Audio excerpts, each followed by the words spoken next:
Meeting this evening, Public Works. I'm joined by Sheila Vaccaro and Brian Travis. Calling the meeting to order. Anyone have any announcements that they would like to make? All right, comments, suggestions, and petitions by residents in attendance regarding items not on the agenda. Daryl said no. All right, let's move on to reports. Engineer report for Goose Creek, PRP, and TMDL drafts by Kelly Groff.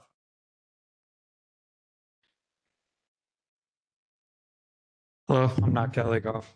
Hello, Mr. Wyatt. Hi there. Good to see you. Hi. Pardon me. I am dual factor authenticating. I'm not scrolling Instagram on my phone. All right. So I just wanted to set the table a little bit for this conversation. I think it's the second that we've had this year on this topic. Billy, can you go to my slides there? So PRP, TMDL, BMP, these are things that you learn the alphabet soup and we throw around, and want to do some explaining. And like I said, set the table. You didn't print that, did you? Oh, gosh. Hopefully that's double-sided. PRP is a pollution reduction plan. TMDL stands for total maximum daily load. Both of those refer to DEP mandates to improve stormwater quality throughout Pennsylvania. It's watershed by watershed, municipality by municipality. So in Westchester Borough, we have both a PRP and a TMDL for the Goose Creek watershed. In Taylor Run, we just have a PRP. PRPs are for sediment reduction. So our DEP mandate says that we need to reduce sediment pollution in Goose Creek by 10%. And the TMDL is phosphorus focused, and that reduction goal is 5%. These are the original unfunded mandates that came down early 2010s that that led to the creation of the stream protection fee in Westchester. Westchester is one of a growing number of municipalities that created a funding source to do this, and while maintaining the MS4, our stormwater system, and enhancing it as well. So this is Goose Creek watershed, obviously bounded by our municipal boundaries. How does DEP decide that the creek has a sediment and phosphorus pollution problem? Well, they take the acreage of the watershed, apply these different land use types. Each land use type has an annual pollutant load per acre per year, and that's the math. And then those goals again are a 10% reduction for sediment and 5% reduction for phosphorus. The white properties are basically our floodway. It's not exact, but those are properties that we expect to flood during a heavy precipitation event, so they're not really counted towards the acreage there. So how do we go about meeting these goals? BMPs, that stands for best management practice. It can be a practice or an action. Street sweeping is a good example. So every year we calculate the linear footage of curb line that we're sweeping, run that through a formula, submit that to DEP as proof that we've reduced these pollutant loading rates by, this amount. But usually when we talk about BMPs, we talk about infrastructure. I'm going to skip ahead to one that's under construction right now. This is a grant-funded project down at a Public Works facility. And in that sort of more traditional sense, a BMP is basically, in my head, I think of it as like a bathtub. So you have a drainage area of impervious surface that was really just sheet flowing into the creek. So what we're doing is we're interrupting that by building something that will hold water. We put special soils in, we vegetate it. Some of that water will, most importantly, it will be held in that for a time. Some of it will percolate down. But in the holding there, A, it's not hitting the stream and causing as much flooding. B, those pollutants are settling out before it ultimately goes into the waterway. And we built a lot of BMPs. This is just in the Goose Creek watershed. These stars are project locations. If you look closely, what you'll see is we've knocked off all of our properties. We've maxed out what we can. We got Borough Hall. We did one in the road up there on Chestnut Street. We did John O'Green Park. We did Greenfield Park. Now we're doing Public Works Facility, and we are out of space basically in the Goose Creek watershed for meaningful projects. The other thing I'll mention is, so what we're doing now is revising a plan. Those original plans, I think, were written around 2018. That's before a lot of the regs were crystallized by DEP. Since that happened, I don't think this is intentional, but I'll just say it's not biased against boroughs, but it's much easier for a township with space to meet the goals because they can go to one owner or themselves. Maybe they own a park that's adjacent to a creek and that park is really big. They can do one big project and meet these goals, or they can go to a wealthy owner of a horse farm in West Bradford Township and do the same thing, one owner, one big project, and make considerable progress. We don't have that option here. What we have to do to meet these goals is a lot of BMPs. And here are some pictures of them. This is up in the park. In the background, you'll see the building we're sitting in now. This is an example of a bump out project in the Taylor Run watershed, Greenfield Park being landscaped earlier this year, and the project there at Public Works, which we hope will finish up by the end of the year. What we're not talking about tonight, we're not talking about the rest of the Westchester Borough, which is not including here. So, all of this area here, we're not talking about that. That's a whole nother watershed. We do, like I said, we do have a PRP. We will revise that in the near future, but we're not talking about that now. We're not talking about all of our stormwater spending. This is one piece of our stormwater spending in the future. BMPs are not flood focused, although good BMP projects also positively impact flooding. So street sweeping, bad example, but that Goose Creek project at Public Works, PRP, that's PRP driven, but that has flood benefits downstream in the Franklin Street, East Neal Street area. So again, this is not focused on flooding, but a lot of the projects can impact flooding in a good way. The projects that were proposed here in the plans are not designed. They are extremely high level concepts at this time.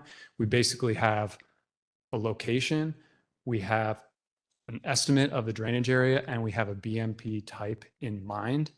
And we run those through the DEP math, and we come up with a reduction in the pollutant loading for each project. We sum those together and we exceed our goal. And the reason we exceed our goal in the plan is because when we actually get to do the design of those projects, we're going to encounter all types of things like public input, design constraints.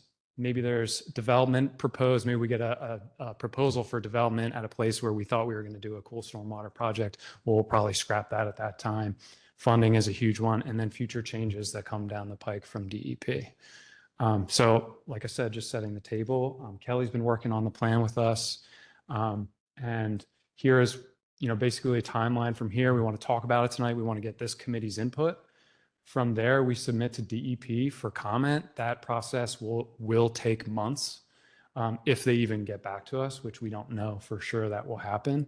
We'll have a full public input process next year so we can get the community's input. And then probably this time next year, we'll be coming back to Borough Council to actually approve that plan and get started.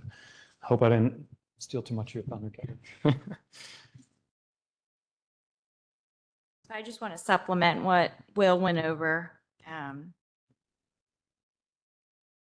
So he listed various BMPs that are being proposed in the addendum that we're drafting right now. And some of the questions I've heard in the past is, why don't we just plant a bunch of trees?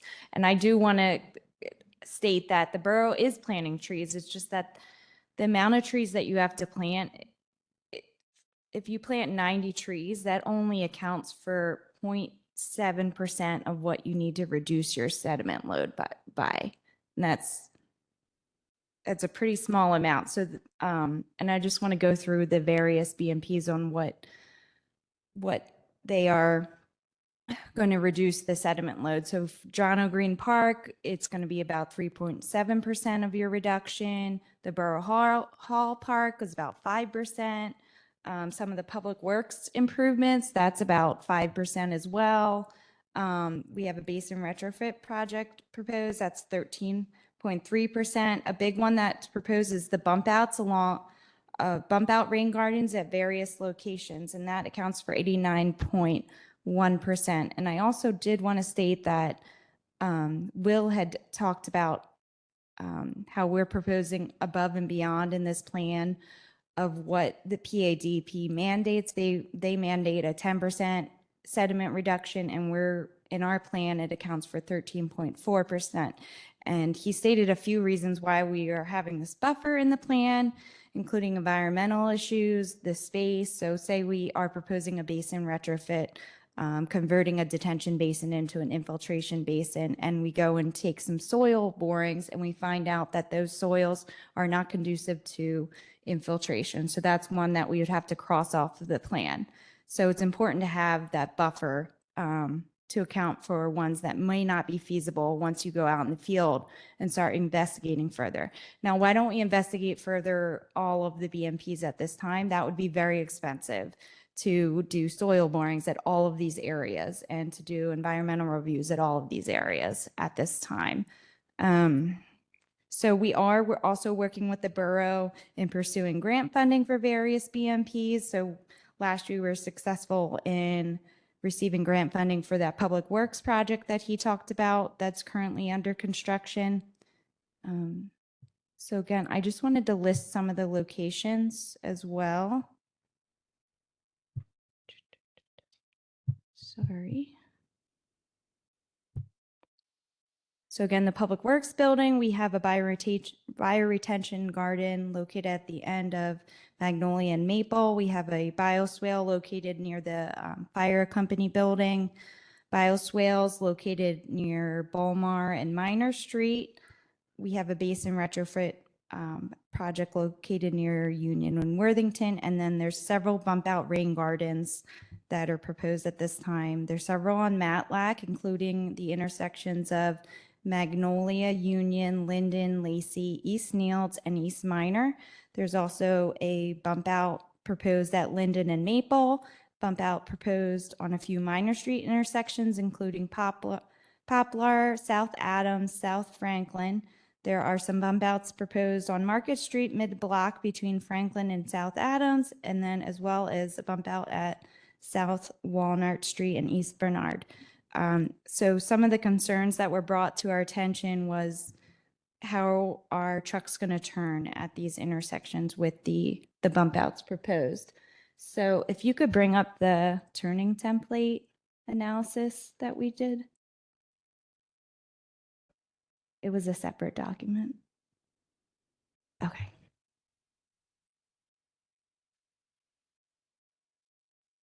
I can pass this around to you guys as well. So we did perform a turning template analysis, and we labeled an area that currently the borough prohibits parking close to the intersections as well. And then we did a turning template analysis showing the proposed bump outs, and I can pass this along.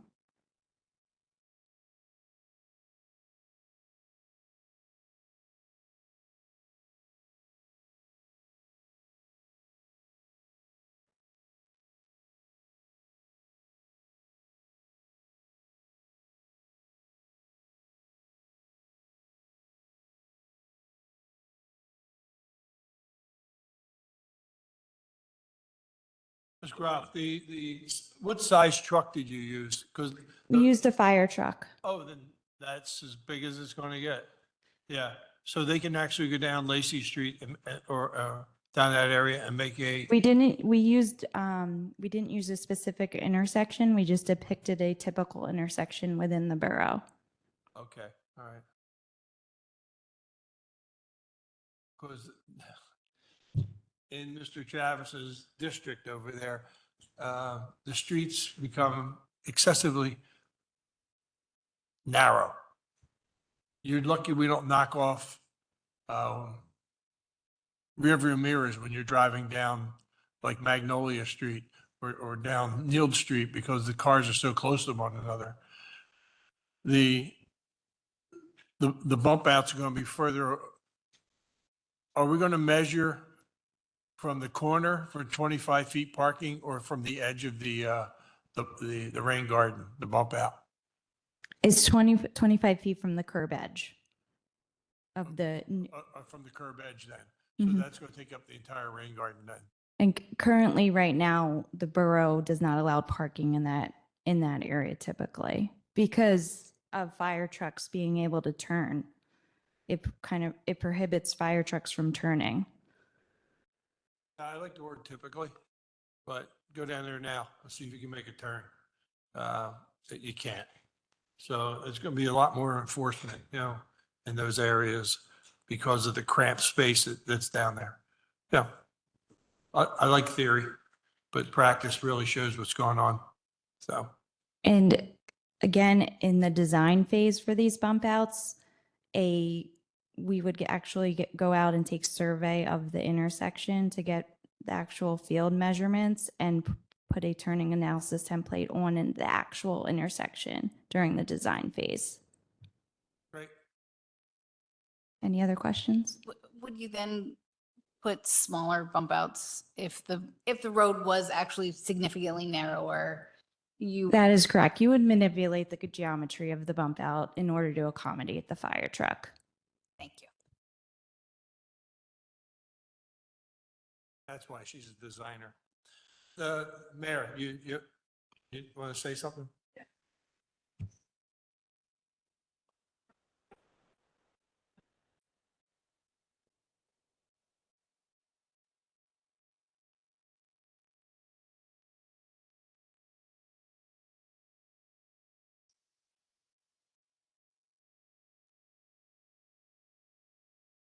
So,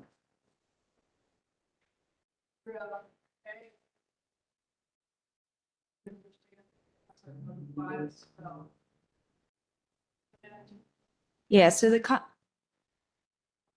Mr. Anderson, can you give the mayor a microphone? Because we can't hear you. No, that's all right. We're mobile. So, thank you, Mr. Edwards. So if you would, explain the entire concept of a bioswale there and how it will help, and where do you put it? Are you putting it on the property? Because that's private property at that corner. And then I guess my other question is, where does the water run? Because down on that end of the town, there's hardly any inlets. correct. You already have a parking lot at that corner that's underwater. So the bioswale location that's proposed at this point, Ralph, can you please explain what a bioswale is? a bioswale is a swale, which is essentially a ditch that can convey water from one side to another side. A bioswale would include plantings and amended soils to help infiltrate some of the water and treat it naturally into the ground. So are you suggesting that you're going to take people's property to do that? So part of the design process would be to determine the right of way and the property boundaries along that street. So at this time, I don't believe the borough anticipates taking people's properties to install any of these BMPs, but that would be part of the design process, is reviewing the property lines.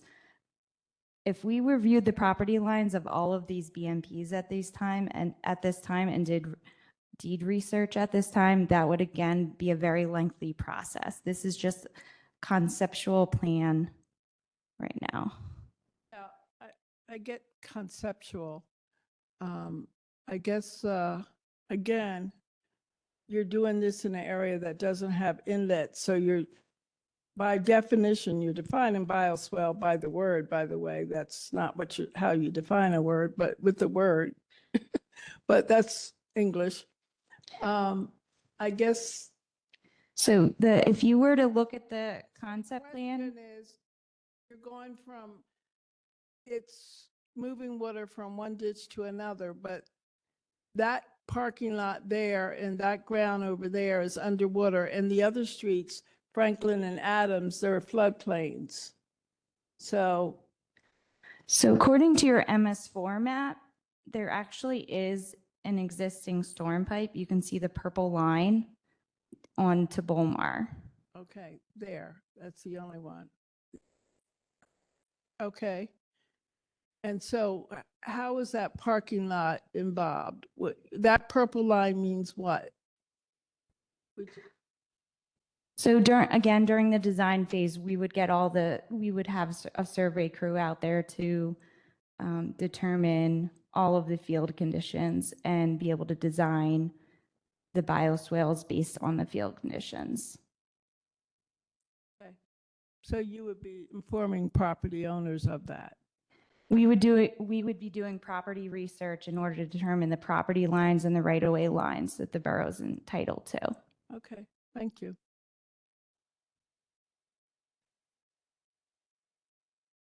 Mr. Travis? Yeah, I just, 'cause I know where the mayor's going with this. During times where the water is, or the ground is very saturated and it rains, water actually comes up out of the ground. and Okay. Fills up that parking lot right there. So that would be another part of the design process. We would do an infiltration test into the soils there and determine the high groundwater table of that area and take that into consideration when we are doing the design. Thank you. Questions? I'm going to make a unhelpful, possibly suggestion, but I was in a meeting with downtown Westchester this morning, and I had a number of meetings over this month with business owners, and they were complaining. There were complaints about the cleanliness of our town, and you listed street sweeping. Well, you didn't, but Will did, as part of your BMPs. I am sure it is nowhere near as helpful as all these other options that you are giving, but I would strongly recommend sweeping the sidewalks on a regular basis and including that in the BMPs. We were discussing steaming the sidewalks. They're dirty. The trash cans are dirty. Our borough could be cleaner, and that aligns with what you guys are proposing right now. And I think there's an opportunity here to, do something that's possibly far more helpful on the other end of just a tidier town, but it can be beneficial, say, when your rain gardens have to be 4 inches smaller than you wanted them to be, just to make up that difference. Thank you. So for the street sweeping program, as you mentioned, you have to perform street sweeping on any road that's counted towards your PRP 25 times a year in order for it to count. I'm not aware of a sidewalk sweeping program, but I can certainly inquire PADP about that. Yes, please do, because I would love to see some serious cleaning going on. Well, to your point, Ms. Vaccaro, the business owners in our downtown business district, they have a amnesia, true amnesia, that the sidewalks is their responsibility. And you would think that they would go out there once a year and rent a power washer and clean their sidewalks. The Public Works team sweeps the business district quite often. Almost every, I would say almost every week, because, they wake me up at 2:00 in the morning when they're going down New Street. The trash cans have nothing to do with what you're talking about. That's a housekeeping thing that we're doing. But to your point, Ms. Vaccaro, if some of those business owners, because I pick up trash, if they would get their ass out of the building with a bag and pick up the trash on their property, like Buddy Burgers, if I had to pick up another damn Buddy Burger and slime ketchup, they're the problem. It's not the borough. But then it comes down to our enforcement, that we don't have enough people to go out there and make them do what they need to do. So I agree with you that downtown needs to be dressed up, but the bid needs to kick somebody in the tail to tell them to get out there and start cleaning up their mess. Thank you. Any other questions? I think Will did have the turning template analysis up on the screen as well. I can review that for the members of the public at this time. So the red zone depicts where borough patrons are not supposed to be parking at this time. The truck template you can see going around each of those corners. The green line is the wheel path, and the black dashed line is the overhang of the truck, the fire truck. So if you go to the next page, Will, please.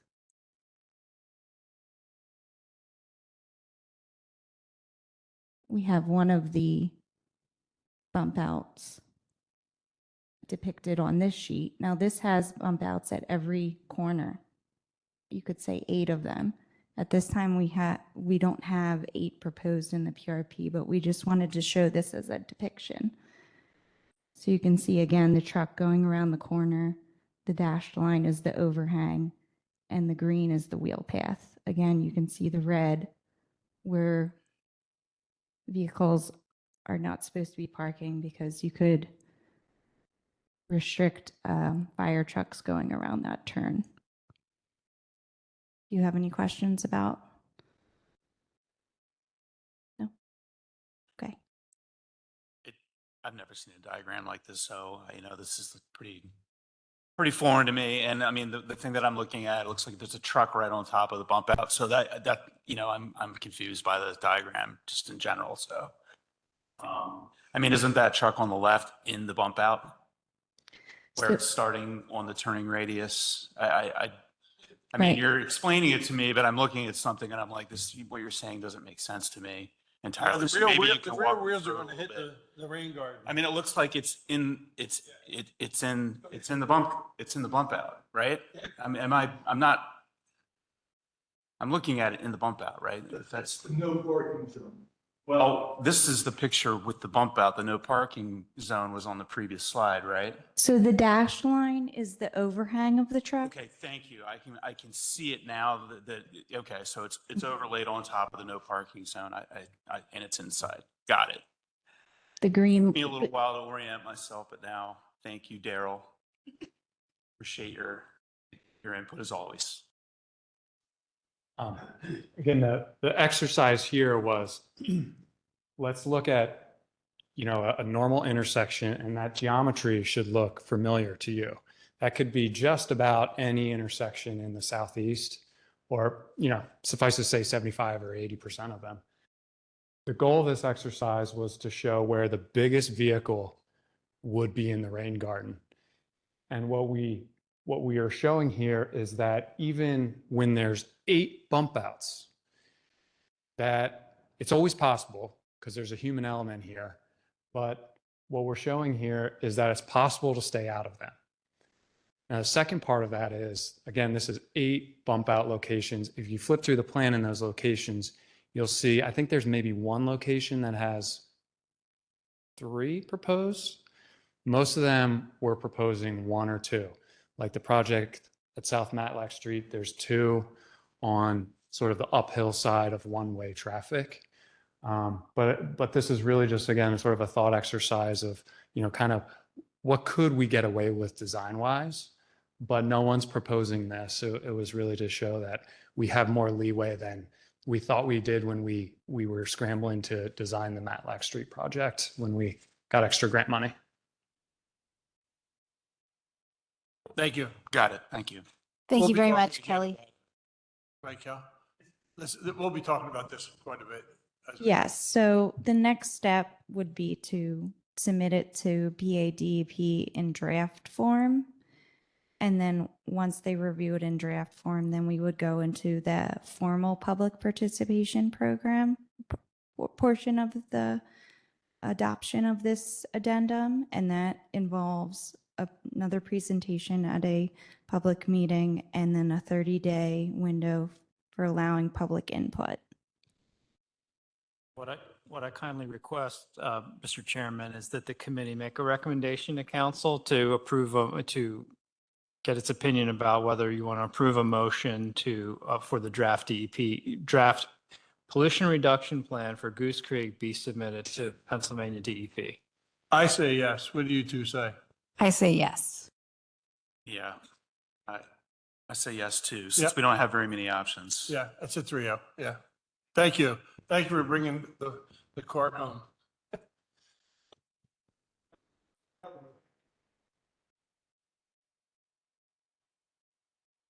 Mr. Edwards, Public Works.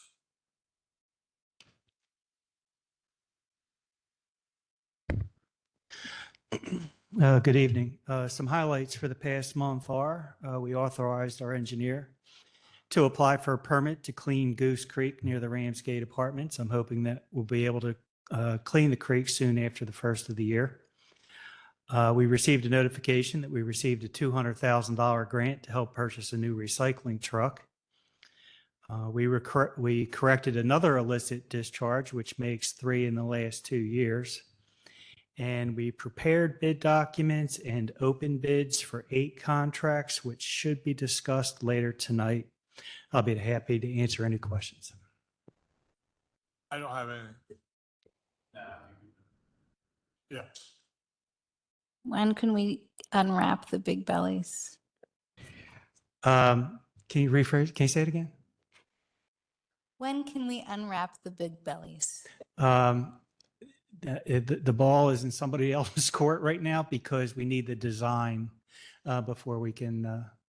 What if we do not rewrap them and simply add the frames on the side like there are on the other ones?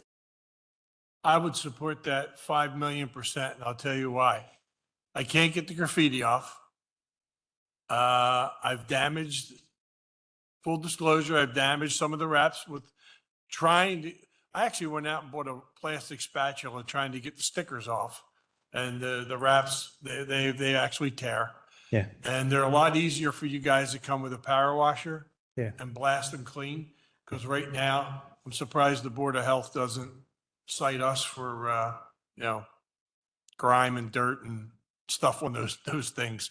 Right. I'd be more than happy to, with permission, to remove the the existing wraps because they're not doing the purpose anymore. That process is gone. Okay. Yeah. I'm good with whatever you want to do. Well, With it's all this stuff. borough manager over there.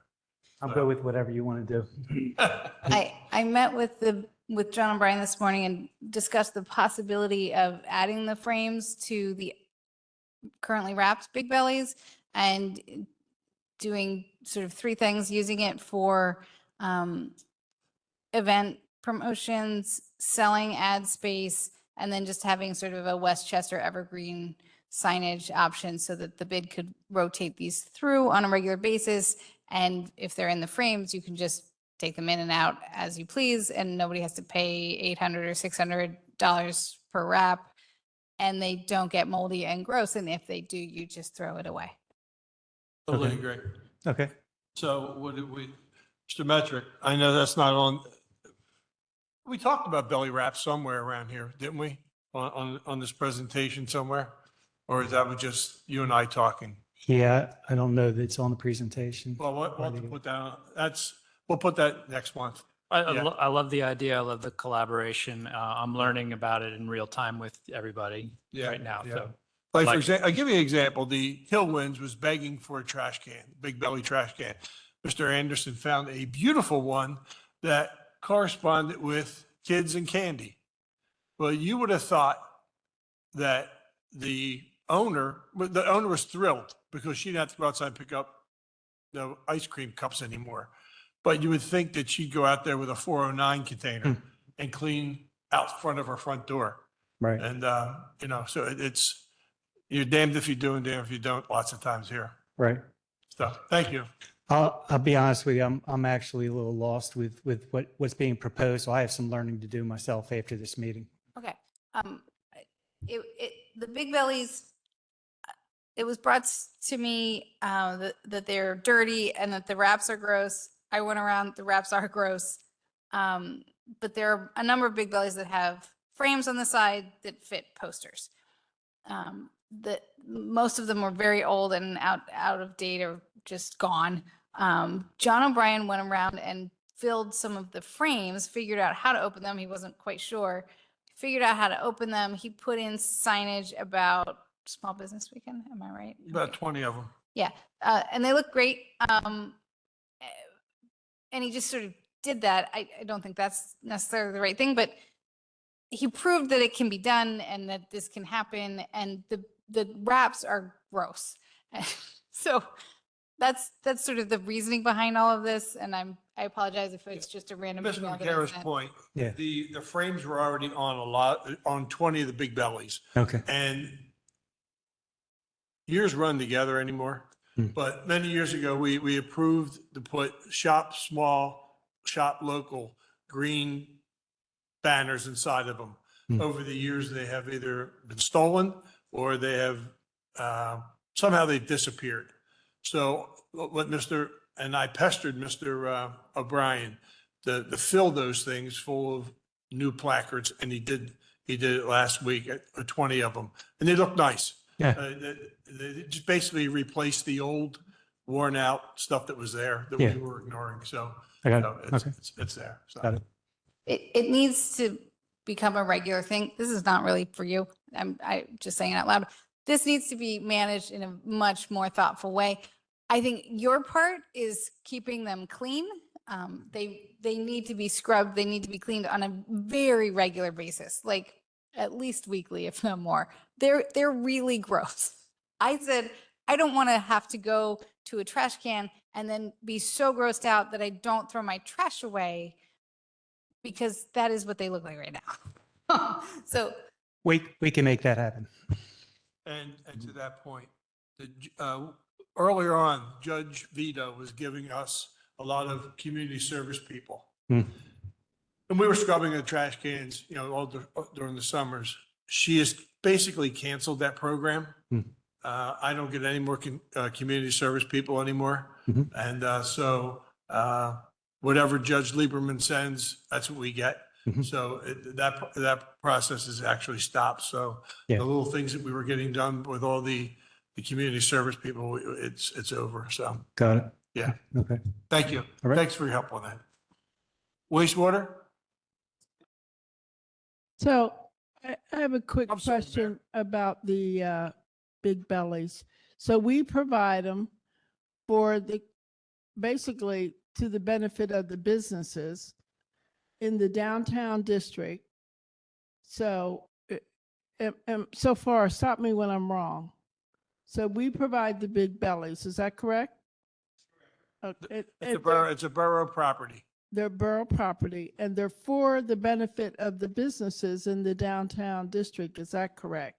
There's some that are located not in the downtown district. There's one right on the corner of South Walnut and Union Street. It's not wrapped. It's just a plain brown one, but you know, the typical color scheme that they use. So I don't know if they're specifically for the benefit of the downtown area. So how many are there? Mr. Anderson sitting right behind you. How many of the Big Bellies are there, sir? 60. Okay. And probably half of those might be in the downtown district. So my question is this, if we're providing them and we're, I assume, emptying the trash, is that accurate too? Every day. Why, if they can't, these businesses keep them clean like they should be keeping their sidewalk clean? Why do we have to now keep the outside of them clean as well? We're providing them. Are they paying for them in any way, shape, or form? No, Mayor, they're there for community, for the use, keeping the borough clean. Right, right. And the business, if you ask the businesses, they will tell you that they don't really benefit from it. It's just there because it's in the middle of the block, it's on the corner, it's wherever they're sitting. And out of If you the take kindness of those people's heart, away- they throw trash in there. But if you take those away, they'll see how quickly they all benefit from them. Well. Each and every one of them will It would benefit become a from lot more dirtier, believe me when I tell you that. dirt that, to your point, I've never known a business who doesn't clean off their sidewalks. We clean off ours, and we're not even in this coveted downtown district. We clean off our sidewalks and our parking lot and don't expect anyone else to do it for us. Once we finally get a full complement of employees in building and housing, because it seems to be a real issue getting applications to the director so she can hire people. Once we get a full complement of people, we have already agreed to designate a property maintenance person to go around and make sure things are cleaner. And again, once we get more help, which obviously we need, we should not be cleaning up these big bellies. They should be. If we're providing them free of charge for the downtown area, we need to either make a decision where they rent, because we're talking about bid, who we give money to, and now we're giving all these other services to. I am suggesting that they clean them or they get charged, period. During the summer, when we were having people from Judge Vito's office, Mr. O'Brien had people going around and attempting to clean the outsides of the big bellies with scrub brushes and soap and water. But like I said, that program has dissolved. And moving forward, see, it doesn't sit in front of any particular business for use. It's for general use on the I block. understand what it's for, but they get the benefit of it. Yeah. Those businesses get the benefit of it. So jointly, they need to participate in its cost. And we're just, or rotate the cleaning schedule. I mean, that's one simple thing.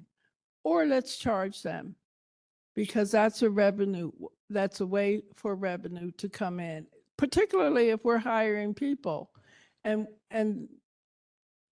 you're not paying people cheap these days. You're paying them exactly what they should be paid. To your point, and Ms. Vaquero's point, if a business, like 151 Whiskey puts their advertising on either side of the trash can, it could be part of the agreement that it's their responsibility to keep that big belly clean and fresh, and we'll empty the trash every day, as we do now. So that could be incorporated in something moving forward. We get a little bit of money for advertising, they get advertising dollars, and we get the trash cans kept clean. So that's a point moving forward down the road, but that's 2025, right?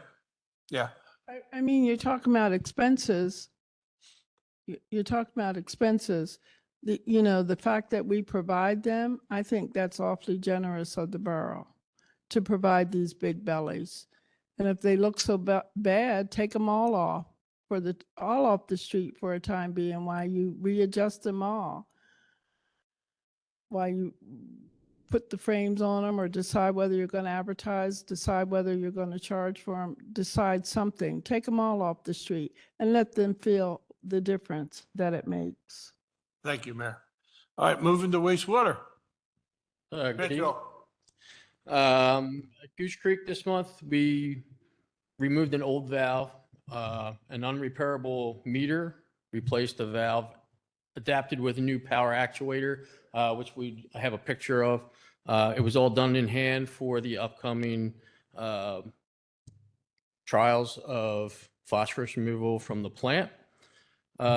Installed a new timer that failed in the waste controls for the sludge pump. They totally rebuilt the strainers. We have strainers in our effluent, all metal. It sits in metal or water chlorinated water 24/7. So they tore it all apart, rebuilt it, rewelded it, put it back together.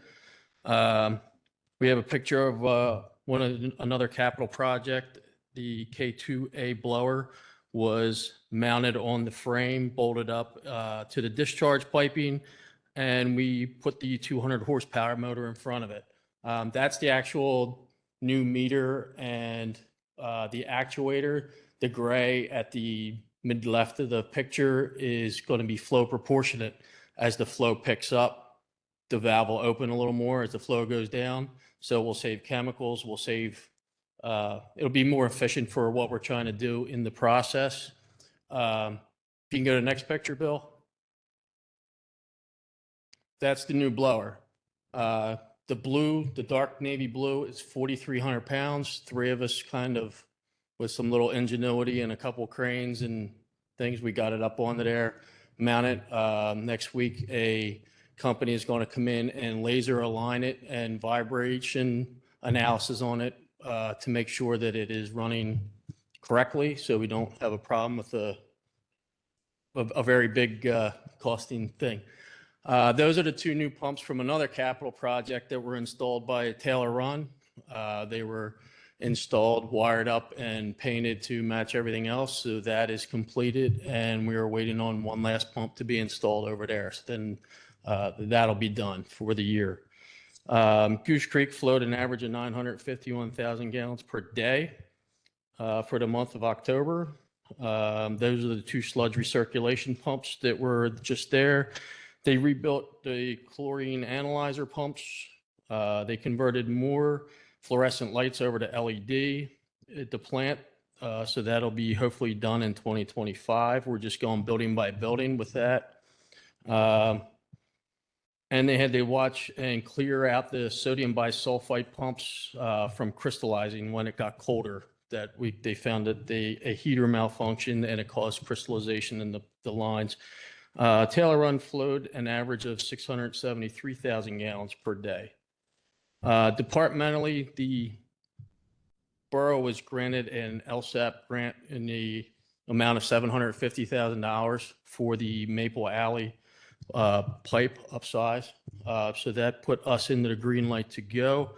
A PA1 call was initialized on October 29th. So far, the Borough of Westchester's Public Works Department is the only one to respond and mark the alleyways. So we're waiting on Pico and Aqua to do that.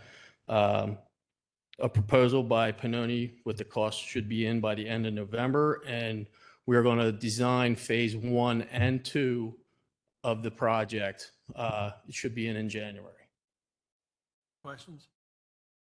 It would be helpful, the most popular alley in the borough, Maple Alley, to next month provide us with like an aerial shot, a clear one that we can actually see and the public can actually see the width of the alley, people's fences, the trash cans, that's in that alley, because we're going to put a big pipe down that alley. We'll take one out, put a bigger one in, right? Yep. So we kind of like want the public to know, we're going to do it in phases because they have to get to the back of their properties as well. Correct. So it's important that, full disclosure, we know what we're doing with that. Yep. So we could do a nice aerial shot, I can do that for you. Yeah, thanks. Yep.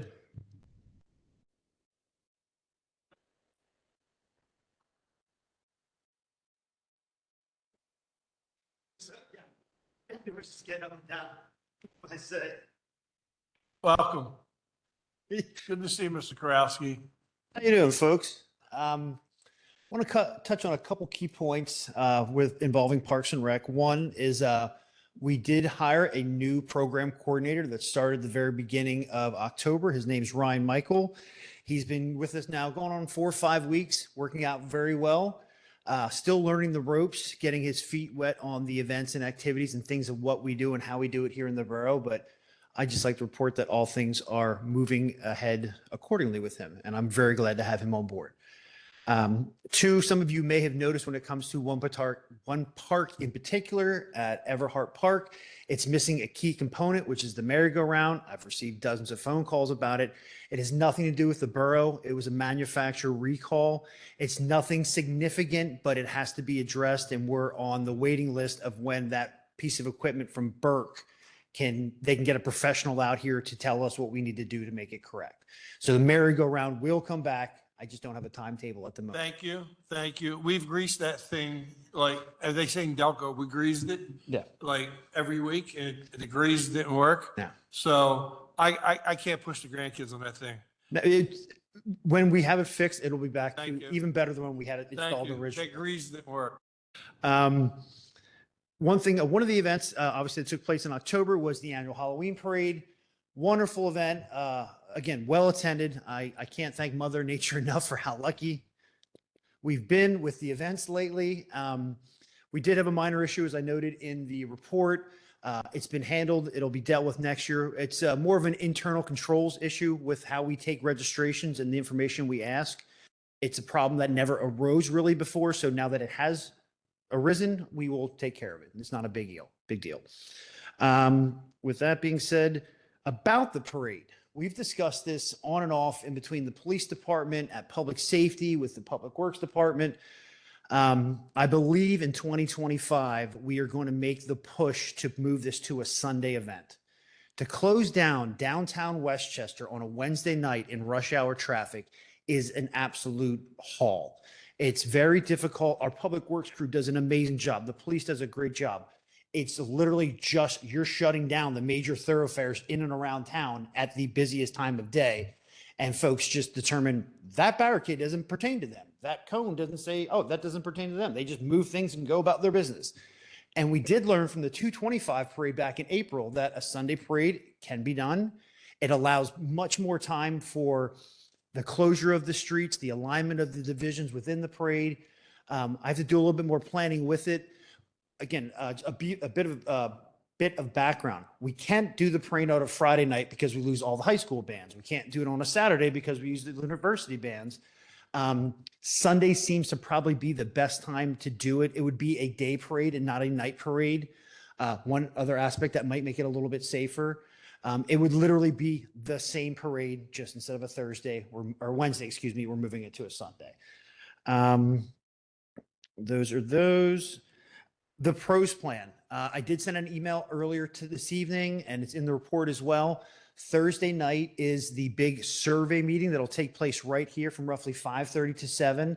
We've had over 300 people complete the survey already, and that survey is going to be up and living in cyberspace for quite some time. Again, we don't expect a full report back from the consultants. They'll have this initial review of the survey, present information back to council as a whole, take that information back, and then come back with their final presentation, which will probably be in March of 2025. I can't say it enough. I'm extremely excited about this whole process. And I've said it many times over, and I say it to everyone who asks me, I want everyone and anyone that has the opportunity, has the availability to add their input, whether it's online via the survey, at a public meeting. When it's all said and done, I don't want anyone to say they didn't have the opportunity. That's why we're trying to push it out there as much as possible. Police are helping us share. They have 30,000 followers on their social media accounts. The bid's helping us share. The chamber's helping us share. So we're getting the word out there. And again, just because this meeting's taking place on Thursday, that's not the end all. But again, I'm hoping that this room is full of folks that want to come out and share their opinions and talk to our consultants. And I shared the information with you guys. I hope, all council members share it with their constituents.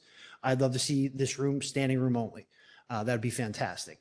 I'm a glutton for punishment. It's going to make things a lot more difficult. And, we can't make everyone happy, but hopefully we can get the ball rolling in the right direction. That's my game plan. Does anyone have any particular questions about the report or Parks and Rec in general that I can help with? Question about the survey. When does it close? They didn't give us a deadline yet. Again, I'm thinking probably sometime shortly after the new year so they can put together their preliminary results. But they said they were going to let it live there throughout the holidays. So I don't have a specific date. Was there a goal in the number of completed surveys? 300 might be a good number. I just was curious how I close you don't. are. I could ask them specifically if you'd like. If they're looking for a key number of what they're looking for our overall population. I mean, we got roughly 20,000 people living in the borough. I don't know if we're going to get to the 10% of, 1,000 or not, but, or well, no, it was Just two, curious. 2,000, excuse me. No, I'll ask. Yeah, okay. Thank you. Anything else, family? Keith, Yes, sir. craziest complaint I got Oh, during boy. election. We put the bat house at Mosteller Park in the middle of the park on a pole and a concrete pad. We had moved it and spoken to those folks a couple times. I'm just bringing it to your Okay. attention. Supposedly the bat house moved. Okay, All right. to the back garage. And, but the concrete, is still in the ground. And they were complaining that the kids are falling on the concrete. So it's not the actual, it's where it was moved from that still has a concrete pad. Yeah, Okay. Yeah. All right. I'll double check. yeah. Can you imagine? Bats are Things tricky, that man. people Think about. Bats are tricky. Yeah, and Sue Bain, she's bat house. So, it's. Well, we've both of got- her. Plenty of rooms at the Bat House Inn, so hopefully they start moving in Oh, there. at least she's watching. So, thank you. Certainly. Any other questions? Thank you very much. Old business, approved October 24 meeting minutes and the issues. All right, discuss the chapter 62 garbage and rubbish.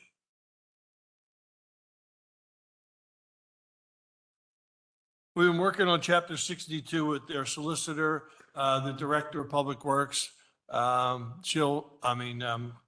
Travis, myself, and Nicole Simone, trying to come up with an attachment to this ordinance, which was written very well. It just, some things didn't exist when it was written. So Mr. Edwards has a bunch of, I think he has 5 or 6 questions that he posed to us for tonight. You want to present them? Yeah. Sure. So you get the input of. Sure. So the one question is, do you want to require a certain threshold where if there's a certain number of trash containers out there, they go above that number, they need to get a dumpster? Are you And talking about totes? totes. Okay, the main concern we're having is the tote war in the borough. Right. So, Mr. Travis. Yeah, I think we do. I think we absolutely do. And we need to identify places for the dumpsters to go. Dumpsters were supposed to be in some of these places. Instead, totes showed up and they multiplied. Exactly. Mhm. I think we need to get back to dumpsters. So I threw out the number 4, 35 gallons. I Well, think the totes are normally 45 gallons. 35. Oh, the totes are 35? Like for public trash service, you can have, Public trash is 35, yeah. it's 2 35s Right. plus 4 bags. Yes.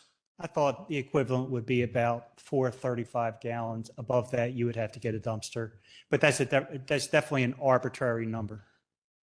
Is there a way to get to a non-arbitrary number? No. Because not really. It's going to be. Well, I think the one dumpster was 1 cubic yard. No, that was 2 cubic yards, the ones I sent Okay. you guys. I think 1 cubic yard equals 200 gallons. Okay. 4 35 gallon totes is like 140. So, I'm impressed. You're able to do that in your head. Mr. Rehearse. Patrick's the only one I knew could do that. rehearse it and practice. So again, no, there is no, I think it is a judgment call. And, Your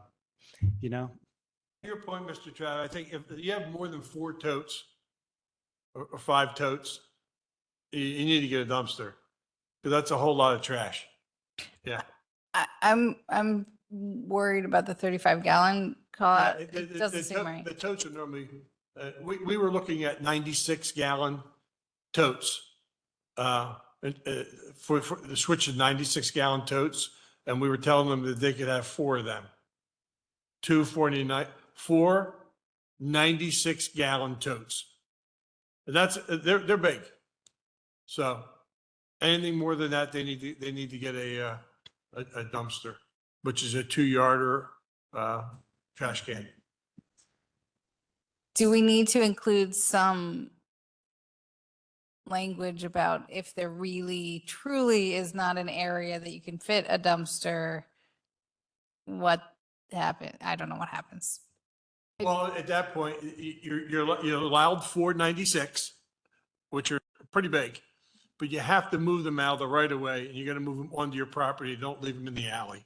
That's another part of the change in it's already there. We just don't enforce it. It's already in the ordinance.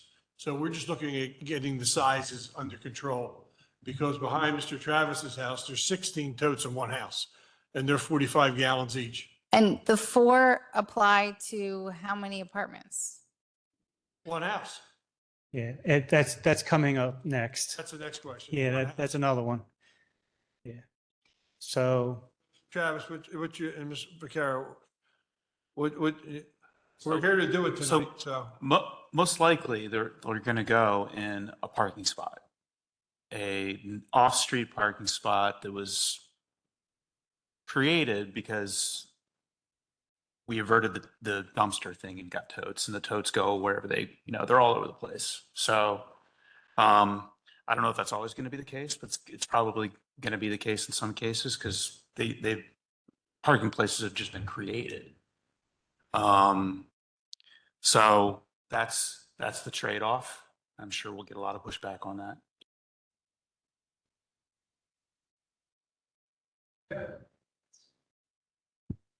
Go back to the questions that, well, I don't know that we're off the first one. Do you want me to rephrase it or, because we really, I think, I mean, we kind of need to define what we want an allowable number of totes or I'm calling them trash containers just because So I think I- that applies to everything. I'm Cans. good with 4. 4. 4 Yeah. toters. Yeah. I think we all kind of agree we're seeing branches of the Yeah. or Yeah.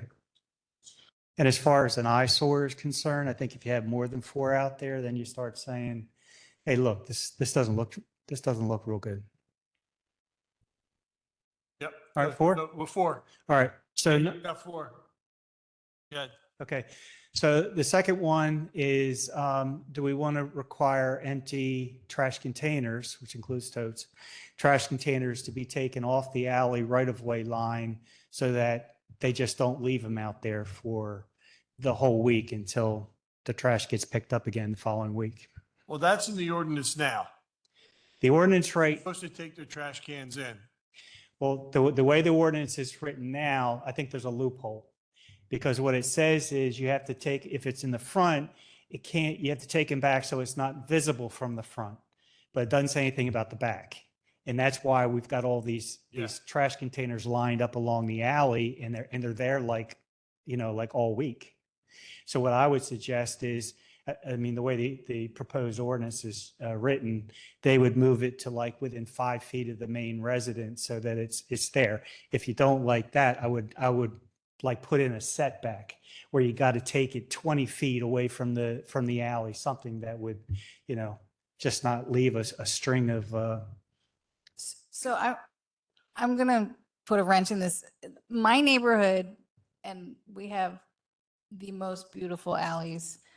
There are lots of houses that just have a really respectful little pad with maybe a side, but they leave their cans there all the time. So how are we going to enforce this? Bernie Flynn does that. Yeah. And I'm allowed 2 trash cans and as many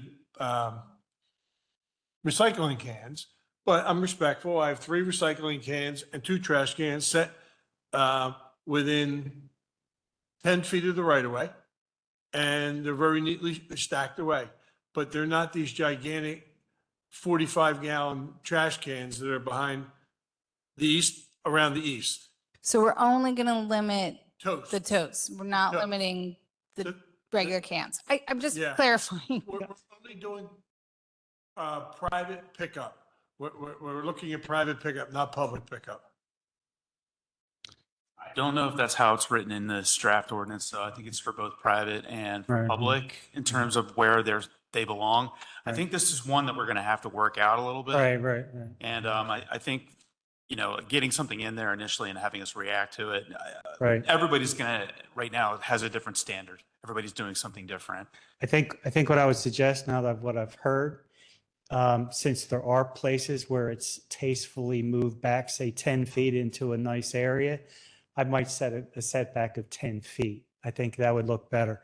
And I'll tell you what drew my attention. You mentioned how Maple Alley was like your favorite alley or whatever. Yeah, I just happened to be walking down there during an off trash day. And I looked at the mess that was there. Cans tipped over, cans partially filled because they were never moved. And that's kind of the motivation for like moving it back a little bit, because not everybody is doing it as clean and tastefully as some people. You don't want to see my garage right now. I'm like doing a project. It's a huge mess and it's mine. Yeah. So I guess the question is, you want to use 10 feet to move it back, or do you want to just kind of table this part until we think about it some more? Yeah, I think we have to do a little bit of field research and look around and see, and kind of work into this because I don't know if, is the 5 feet from the back of the property, is that a fence, or is that, a parking lot, or is it a garage? I mean, there's so many different ways that it's up to interpretation. Understand. And so I do think that we need to work on this a little bit more. Okay. If that's fair. But, I think a first shot, I mean, what we're trying to, if we go back to what we're trying to do, we're trying to eliminate the just, Yeah. it's getting out of hand and the neighbors are complaining. I get complaints all the time. There are toters that are blocking sidewalks. I think I sent you a picture. Mhm. And they're always blocking the sidewalks. So the way that you get around them is walking the street. Yeah. And that's all kind of, that's public safety issues. Yeah. I think there's something that needs to be done. I don't think we're going to figure it out in this one fast sweep, but Yeah. we've been talking about it. I'm Right. glad that we have a lot of support up here on the dais. Yeah.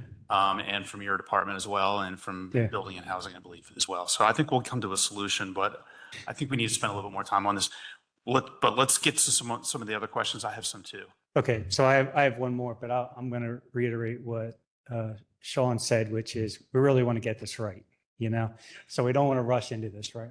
So, That's why we're taking our time working. We start in August on this thing, yeah. and each month we're nipping it away because there's so many variables around the borough. Yeah. And I just sent Billy Mann a picture of the tote war. Well, I don't know what alley it is, but it's a tote war that he could throw up there for reference. But but anyway, yeah. Okay. We're not a big rush because we want to we maybe Got it. we don't want to hear what ifs. Gotcha. I mean, I sat here and Sheila sat here about the size of of our recyclable cans Right. a year or so ago, when the guy didn't want to buy our recyclable cans. Right. He wanted to use what he thought was suitable for him, and it just wasn't suitable, for the borough ordinance. Right. But he came around to our thinking. Yeah. Yeah, thank you.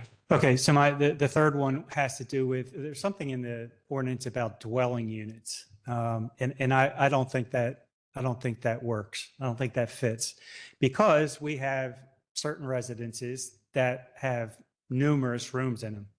It could be group homes, they could be rooming houses, they could be fraternities, they could be sororities.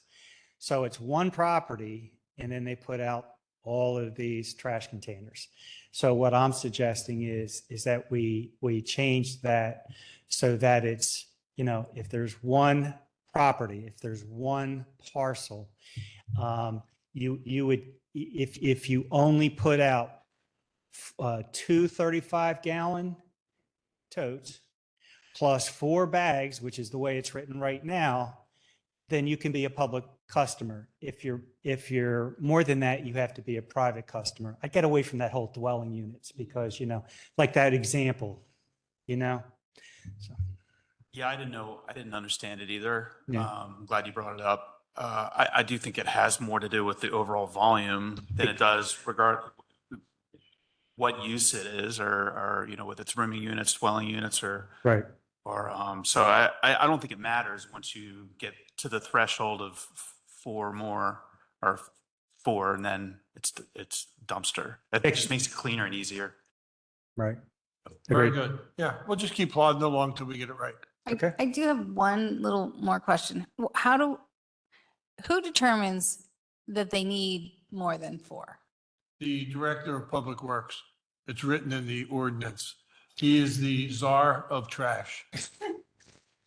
And I'll add to that, that our trash service, our trash truck driver, you know, when he comes upon a property where it exceeds that, he should be ticketing them, telling them, hey, we're only picking up 4+ bags. And that'll tell them. And if it like is a continual thing, then at that point we would tell them, hey, no, you need to go get a private trash hauler.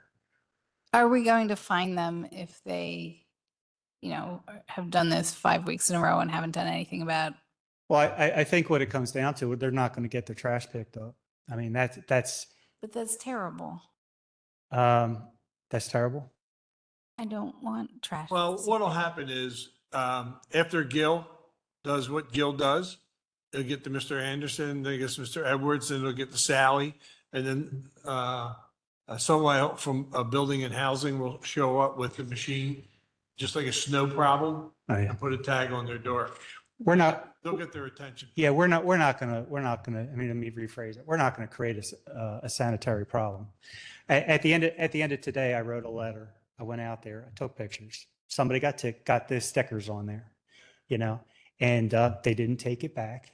So I wrote a letter, took pictures, posted it on their door, been in communication with Sally. And I told them, you can't just leave it out here. You got to take it back. So, I mean, it's a process. I mean, it's not. I know I don't want to create a situation where we have a building that has 10 rooms in it that are rented to 15 different people. They're going to give them 4 trash cans and say, you know, that's all you get, guys. And then we're just watching trash pile up. No, that's not going to happen because, again, trust me, the process is going to get to the point where they're not going to be public trash customers and they are going to be private trash customers, and we will make that happen. Yeah, the czar will make sure it happens. Thank you. Yeah. Is that part of this? Because you kind of brought this to our, we were already working on it. You brought it to our issue that it wasn't just private trash and the proliferation of the toters, but that there was a systemic issue. Is that part of what you were referring to? Is Well, yeah, I mean, the main thing that I think is systemic are all the trash cans along the alleys. I think that's systemic, you know, that's the main thing. I think we have to do better as far as, you know, but we're going to take care of the other issue, which is if you've got too many trash cans, too many toters, whatever, you got to get a dumpster. Okay, so I think that's what we've been talking about too. I just wanted to make sure there was something else that you were noticing that we were not, you know, thinking about. Now, it all goes back to my walk along Maple Alley. Yeah. So the other thing we need to work on the next month would be the setbacks of residential trash cans as well as toters and dumpsters. And they're supposed to be surrounded by a fence, a protection fence, so you don't see them if you have the big totes or the dumpsters. They're supposed to have a fence around them per the ordinance. So Yeah, and that's in here too. I don't know if you wanted to talk about that at all. I was pretty okay with that language. that's perfect. Okay. Yeah. Yeah, most of the language is good. No one knew the word tote until maybe 10 years ago. Everybody was just putting everything out the way they did. And it was never incorporated. So Kristen wanted to do a vocabulary list of what a trash can was and what a tote is and what a dumpster is, that kind of stuff. So, I do think there's still some confusion in here about what a dumpster is. So, and I think you brought that up too. And yeah, Kristen was confused until I sent her a picture. So I do think there's an opportunity to change the language. I mean, this hasn't been looked at in a long, long time. So I do think there's an opportunity to clean up some of the definitions. Yeah, she thought the dumpster was a roll-off thing. Then I sent her a picture of the 1 yard and 2 yard dumpsters, but they're called dumpsters too. They're not called totes. And she, oh, now I know what you're talking about. So it could be confusing for the landlords as well. And when we do get it right, I'm willing to go to the Apartment Owner Association with the new law Mhm. and attend their meeting and go over the rules with them. Mhm. And that way they can't say they didn't, they didn't get it. I'll be happy to do Yeah, that. and they can send it out in their newsletter as well. Mhm. So, And I just want to say one more thing about the draft here. Mhm. And that was referring to when there was the section in here, and I don't see it right now. It was when you had to, it says wheel the dumpster to get picked up. Mhm. But were we referring to a toter? Are we referring to a trash receptacle, or however we're defining it? Because some of these dumpsters don't Right. move. I, They stay stationary and they get picked up by okay. trucks. So let me tell you how I process it in my simple mind. They're trash containers, okay? Whether it's a tote that you wheel or a can that you lift and you put out they're trash containers. So that way there's no confusion. That's how I look at it because I need simple. I can tell you, in my section of the town, because there's a lot of businesses, the trash cans that roll, and what happens is Polinsky shows up at 5 or 7 every morning and beep, beep, beep, and rolls the trash can out. They put it on the back of the truck, they dump it, and they roll it back in. Nudies is very famous for that, 5 or 7, not supposed to be until 7 o'clock. Then they go around the corner down on West Minor Street and do the same thing. But if you have a rolling dumpster, they move it. Belinsky's guys move all of them. There's enough of them in my neighborhood that's what they do. The businesses don't touch them and the residents don't touch them. Bob Johnson has one by Republic right on the corner of New and Minor. And they walk up, they pull it down, they hook it up, throw it, and roll it right back. Yeah. Based on what we're proposing, those would also need to be screened. Yeah. Okay. Yeah. Well, Nudies, God rest his soul, before he passed away, he had them surround their dumpsters with wood. Mr. Hess, and it looks good. You just see you don't see the mess anymore, so. All right. Well, maybe you'll talk to her also, but I'll communicate with Chris and what we've talked about tonight. All right, new business, motion to, you might as well just stay with us because, unless you're gonna let Mr. Anderson talk, because he's doing nothing back here. The new business, motion to approve storm sewer relining project near Hoops Park for $196,000. This is going to involve Will Williams, depending on your questions. There you go. Okay. So, we found a storm sewer that runs from Hoops Park down to the stream. It's not in good condition. We received a quote. It's CoStar's. And what we would do is we would reline that storm sewer pipe. And we would also install where it says brick inlet box, we would replace that with a concrete box. And I believe the total cost is approximately $190,000. Anybody have any trouble with that? We know who lives across the street from that 190-foot mark. She just left the building, but it's okay. I'm just looking for the bid on this.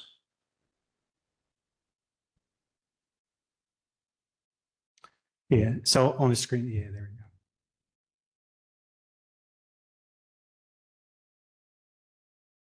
Actually, if you go to the pictures, Bill, down there, that might be helpful just to show. This is below the threshold of Yeah, RCO. so you see the decayed corrugated metal pipe. That's what we're trying to fix. Not. It's a leaker. Yeah. I think there was just one question about who the bidder is and where they are from. Okay, they're CoStar's approved, which is, they basically give you a discounted price. It's legally, you don't have to go out for multiple bids, but because it's CoStar's, you can use them. So They're from Pennsylvania. I think they're over somewhere maybe in the Harrisburg area. We've met with them out in the field a couple times. So They're one of the only ones that have this kind of equipment, correct? One of Uh, the only ones. I'm not aware of a whole bunch of them having Yeah, this. Yeah, They're a Pennsylvania-based company, yeah. Mountainville. All right, you got 3-0 there, Dana, for that one. A motion to consider Taylor Run stream restoration bid. That's. I think that's behind the dentist office, right? Yes. Yeah. Good evening. John Renzo from Panoni with a quick update on the Taylor Run Stream Restoration Project. It's another project regarding borough PRP plans. This one's in the Taylor Run watershed. Brief refresh for you guys. This is behind Hannam Avenue, Washington Street. Stream bank restoration, wetland habitat uplift. We're going to do some grading and stabilization of the stream banks, some appropriate riparian plantings and landscaping to stabilize those banks, some energy dissipation measures to slow water velocity and mitigate erosion on that stream channel. Grant funded through DCED. Bids were received and opened last week. We've got a low bid of $249,028 from Green Teams Industries. They're actually out of Maryland. They're about an hour away from the project site. We sent over our bid tabulation and award recommendation to Mr. Metric last week. Tonight I'm here to update and for consideration of this project by this committee and for council to consider at award at the next public meeting. Also to answer any questions that you guys may have on the project. You guys have any questions? It's that piece of land that runs by Providence Church. Yeah, back there, when they put the new orthodontist in. I think the only the question that would come up would be, why did we get a bid from a Pennsylvania contractor? We had 9 bids. I'm sure there's some there from Pennsylvania. I can pull them up right now. Do you have the whole, if you scroll down, Bill, the whole bid tab would be there. Addresses will be there. So there's Trainer, PA, East Greenville, PA, Mount Joy. There's a number from Pennsylvania. You want to jump in Yeah, there? let me ask you one thing. So I did ask the question to Nate Klein, John's boss. He checked the distance. It's about an hour away, this Maryland company. So, you know, the company was questioned. They're okay with the bid. And as far as the commute is concerned. Yeah, my only question is as I went through the documents, I read all the documents, I was bored. There's no more political ads on TV, so I had to do something with my time. But anyway, they're from a Maryland-based company, but they got all their paperwork certified in Pennsylvania, in York. And the person who's, the Notary Republic is one of the owners of the company or a member of the company, which a button went off in my head. Is that normal or is that presentable? I honestly can't answer that whether or not a notary is allowed or typically a member of that company. They are a notary with a notary number. All the paperwork and documentation was in place that's required per the bid. Yeah, we do have all the required bid documents that are required by the contract. So Yeah.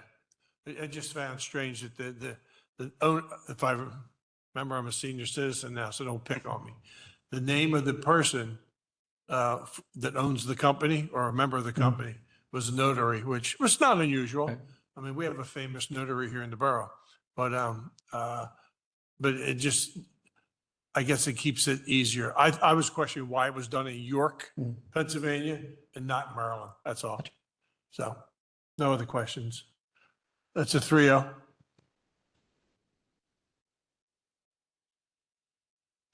Tree planting bid for 2025. We are recommending All Seasons Landscaping. They had the low bid, and we recommend they be awarded a contract for the unit prices in their bid. Well, we had very poor success with the last contractor. Yes. How did we vet this one to make sure the trees are going to get in the ground? Mike Dunn he is very happy with this contractor. He's happy, I am. Travis, 3-0, Dana. All right, tree maintenance. This guy's amazing. Yeah, I've seen him go through wires that I didn't think anybody could do. yeah. Yeah. Yeah, it's the incumbent, Horgan. We're recommending a contract for the unit prices shown in their bid. Yeah, I'm okay with it. Yep. All right, the custodial services bid. We received one bid. It's from the incumbent, DSC Solutions. I will tell you that staff is very happy that they have the bid and we are recommending them. We recommend the council award a contract for the price in the bid. Any issues? 3-0, Dana. Traffic signal maintenance bid. Another incumbent, Signal Service. Prices didn't change much from previous year. We're recommending a contract be awarded to Signal Service for the unit prices shown in their bid. Any issues? 3-0.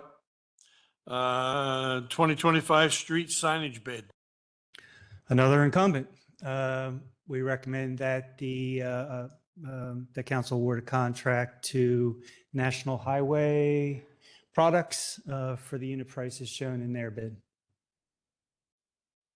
Any issues? Dana, it's a 3-0. Landscaping bid. This one was a little bit of a surprise. It's not JHL. They came in second. Andrews Lawn and Landscaping is a Westchester area landscaping company. They are large, established. We are recommending that they be awarded a contract for the unit prices in their bid.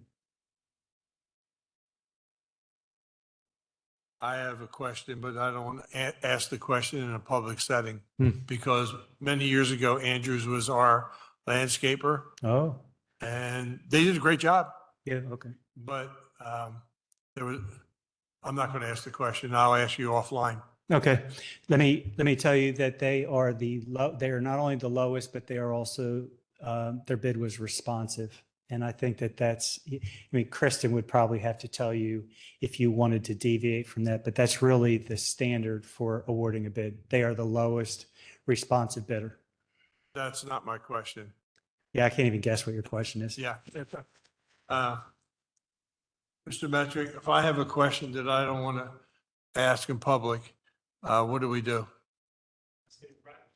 Okay, and then we can make a decision on that for next Tuesday, right? Okay. We're going to hold off on that one until I ask you the question. Got it. Or we research it, Got it. okay? Yeah. Yep. Because we had to dismiss that company, Huh? Okay, yeah. so. Yeah. 2025 material bid. Okay, we received one bid. I didn't like the prices. It's a company that has not gotten a contract with us in the past. I don't think it's in the borough's best financial interest to award a contract for this one. I am recommending that the council reject this bid. And just so you know, we probably won't even go out for bids again on this one because we just don't use that much materials. Okay, thank you. So we agree to reject it, 3-0. And 2025 rain garden maintenance bid. Okay, another incumbent, Arca Wild, pleased with their knowledge and experience and performance. Recommend that council award a contract for the amount in their bid. Any other business? I just want to revisit the cutting down of the parking meters. Yeah, Just, we're going to have the parking meters removed. Ramsey talked about cutting the heads off now and then leaving the poles until the spring. Oh, yeah. yeah, you can see that.